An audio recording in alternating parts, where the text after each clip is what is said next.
What can we say about this woman? We all love this woman. She has sold more than 55 million records, 18 hits, including Can the Can, Devil Gate Drive, Stumbling In.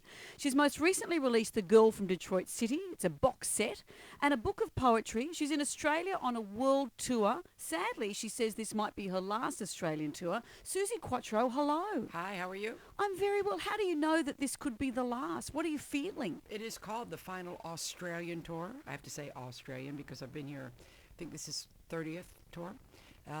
It's starting my 51st year in the business, and this was the right time to do the final Australian. That's a lot of tours down here. That is a lot of tours, and it's good that you've put conditions apply, your final Australian tour, because I don't know if you're familiar with John Farnham.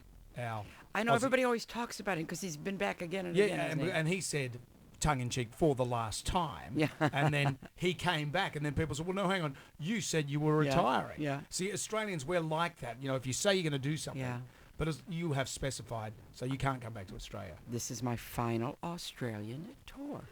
I remember seeing you on Happy Days as Leather Tuxedo, and I was watching, you know how they've got so many TV channels now, they had the episode where you and Ralph Malph end up going on a date together, and Ralph tries not to be funny, and you try not to be Leather Tuxedo. I know, it didn't work. With hilarious results.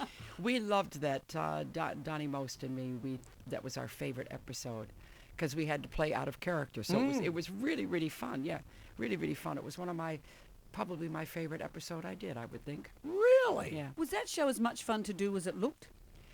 It was wonderful fun, and I've talked about this with Ron Howard and Henry, especially Ron, who's still a good friend. I don't know why, but for some reason, I didn't feel like a newcomer on that show. I said, did you feel that too? And Ron said, no, just like you were always there. I don't know why that was.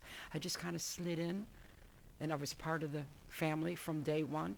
So it must have been fated, that I was going to be on that show. Yeah. Great show to be part of. Lots of musicians wanted to leave England to become famous in America. You left the States like you were 14 years old or something to go to England. I was 21 when that happened. Oh, okay. I was 14 when I started the band with my sisters, which, by the way, is the first track on that CD.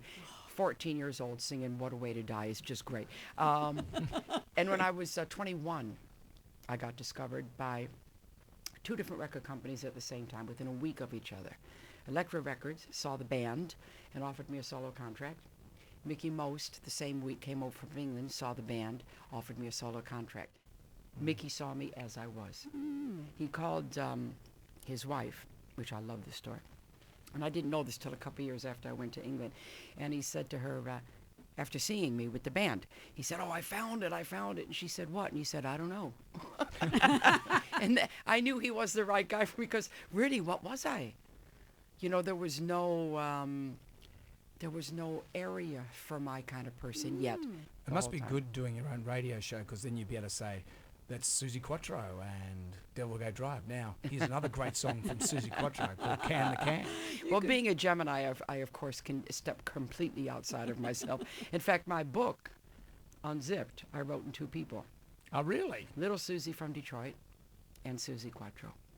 Suzi, it's great to see you. You are touring the country. This is the final time, by the way. You're not coming back. This is the final time.